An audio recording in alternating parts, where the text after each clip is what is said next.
Hello' guys, Kati Bihu উৰুকাৰ বহুত বহুত শুভেচ্ছা জ্ঞাপন কৰিছোঁ। আজি বজাৰত আহি ছাগলী মাংস কিনিলোঁ, মিঠাই ল'লোঁ, চিৰা ল'লোঁ। এয়া ধুনীয়াকৈ নেমু দি অকণমান মাংসটো হেৰি কৰি লৈছোঁ। তাৰপিছত মছলা, আলু, পিঁয়াজ চব ৰেডি। জুইত কেৰাহীত দি পিঁয়াজখিনি অলপ ব্ৰাউনিছ কৰি লওঁ। তাৰপিছত মছলাখিনি দি দিম। ইয়াত গৰম মছলা, দালচেনি চব দিয়া হৈ আছে। তাৰ এইখিনি হৈছে পেকেটৰ মছলা। তো মাংসখিনি দি ধুনীয়াকৈ পেকেটৰ মছলা দি তেজপাত কেইটামান দি অলপ সময় ভাজি কাশ্মীৰী লাল মিৰ্চি দিছোঁ আৰু তাৰপিছত আলু আৰু অমিতা দি ভাজি অলপ সময় সিজাই লওঁ।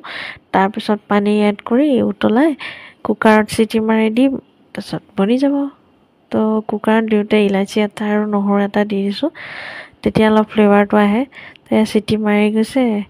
ইয়াৰ ওপৰতে এতিয়া ধনিয়া অলপ গাৰ্নিছ কৰি দিওঁ, তাৰপিছত খাবৰ কাৰণে ৰেডি। তো কেনেকুৱা হৈছে কমেণ্টত জনাব আৰু লাইক কমেণ্ট শ্বেয়াৰ কৰিব আৰু নতুন যদি ছাবস্ক্ৰাইব কৰিব। তো এতিয়া ভাত খাবলৈ ৰেডি আহিছোঁ। Bye bye.